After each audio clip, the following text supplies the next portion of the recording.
Good afternoon, everybody. Uneducated Economist here. Thought I'd give you a lumber update video. I know a lot of you like to follow this channel because I do the lumber update videos, and I haven't done one for a while. For those of you who don't know, I work retail sales at a lumber yard, and I've been in the lumber industry pretty much my entire life. I've worked at 3 different lumber yards. I know a lot of people within the lumber industry. I'm from the Pacific Northwest, so I know loggers. I know people who work at the mill. I have close contacts with vendors, distributors, other retailers, contractors. Really, there's no corner of the lumber market that I am not familiar with or have some kind of contact with so I can get some information from. And a lot of times my anecdotal evidence is far better than what you will find out there as far as the data comes, because I'm living it in real time as most people are waiting for the data to come out.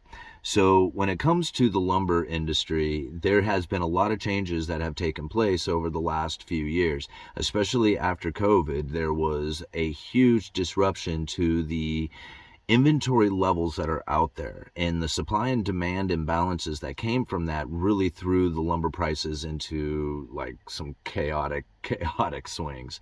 We've seen it run all the way up to 1,700 per thousand, and we've seen it all the way down at 200 per thousand back in, well, it was a high 200,000 back in late 2018 into 2019.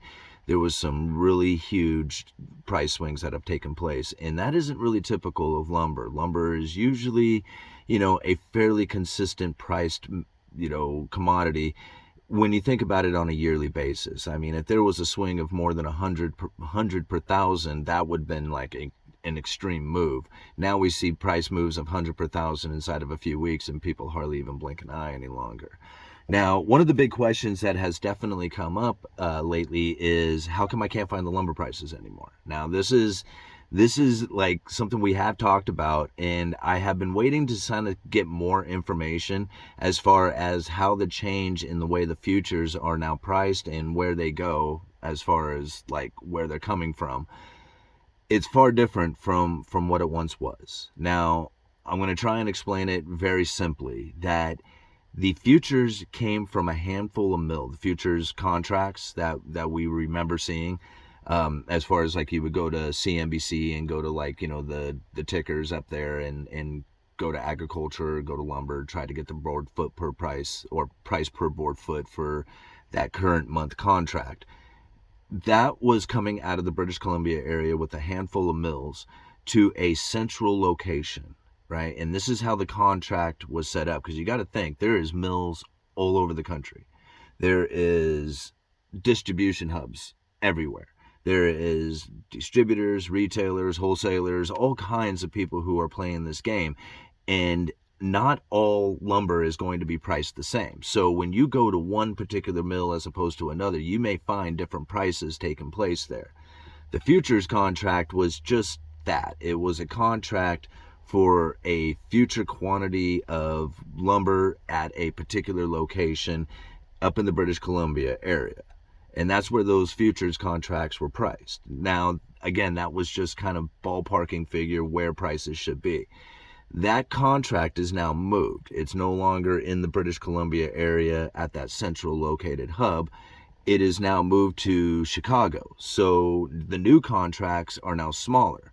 They used to be 110,000 board feet. Now they're a quarter that size, which went from an entire rail car down to a semi-truckload, right? So this is how the futures have changed a bit.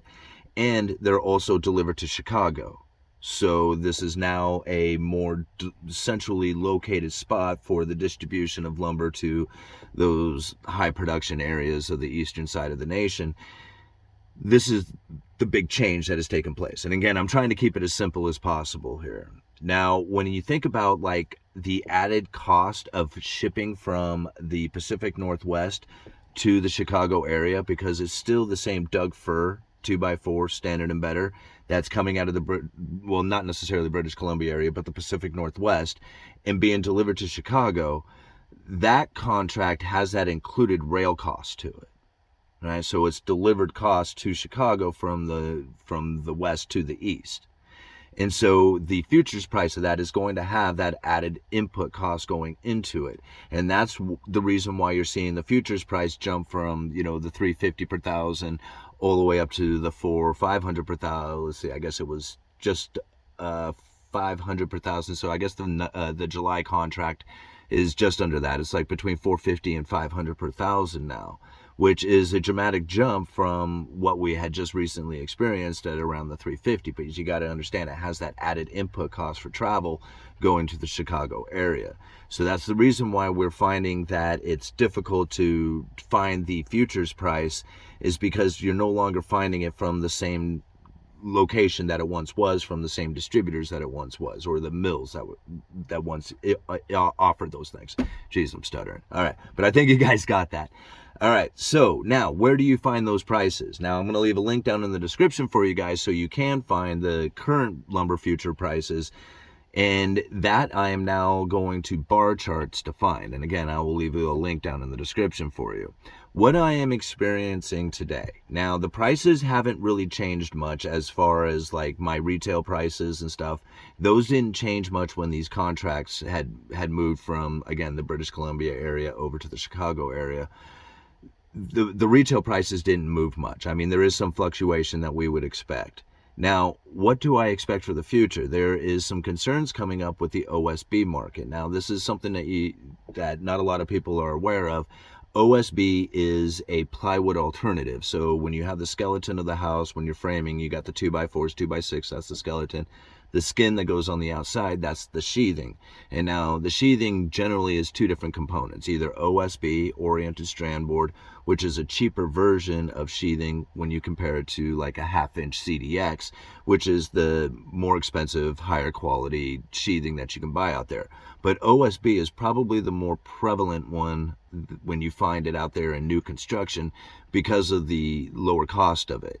Now, however, there is a lot of mills that have, well, there was at one point, there was curtailments that were happening and like maintenance issues that were happening and shutdowns. But now we're finding that the lead times on this OSB is now stretching out. It's finding a further distance. So from the time that you order to the time that you actually receive it is now moving out to like went from like almost any time you wanted it, you could get it, to now it's like 2-3 weeks out. And it's growing as the summer continues on. And this is the building season. That's pressure on demand for the OSB. As we see that happening, I'm starting to see that CDX prices have definitely bottomed and are now moving back up. So you can see that these two components right here are starting to show pressure into the new construction. And as far as the demand for new construction, again, this is anecdotal evidence, and we're going to find that, you know, the data is going to come out here in a few weeks or months or whatever it takes. Now, continuing on with some of just my personal experience within working at the lumberyard. And now not only do I see it in the demand for OSB and plywood, but then also something that I experienced personally is that at my job, what I do is I track down special orders. Right? So when somebody needs a special order door, a special order window, or, you know, they're looking for a particular molding or something that is like, you know, a unique item that isn't necessarily stocked at the lumberyard, or maybe is a difficult item to find. That's my job, is to go off there and find those things. I, you know a lot of vendors, I know a lot of material, I know how to find a lot of these specialty items. So generally, I'm not doing a lot in sales when you think about the volume that maybe some of the other contractor service guys are doing when they're pushing out house packages. Now, for the last few months, as we were going, you know, coming in the middle of winter and coming out of the slow season and moving into the building season, for the first time in a very long time, I was the number one in sales, right?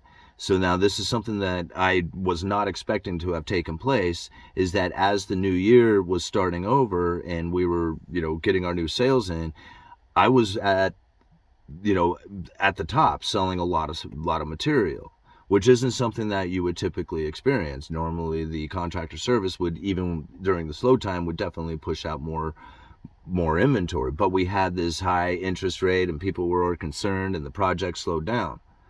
Well, that put me at the top, right? Which, again, I wasn't there by much. I mean, I was just barely scratching by being there, but now that's starting to move up, or now that's starting to change. Now the contractor service guys are starting to move up, and they're about ready to pass me, which is expected. Now, the only difference is that right now is not a time that you would expect that a ramp up in building would be taking place. Because of the high interest rates, people are under the impression that there is going to be a slowdown in new construction. Now, if it takes place, it does. But the pressure seems to be moving the other way, saying that a ramp up in building is starting to happen. And now whether or not you find it in the data at this point might be difficult. But here in a few months and weeks, it'll start to reflect that. And we're going to see that the demand for lumber is going to start moving up, and we're going to start seeing those future prices moving up, and then eventually you're going to start seeing the retail prices moving up along with it. So, all right. I hope that helps. Uneducated economist, you let me know.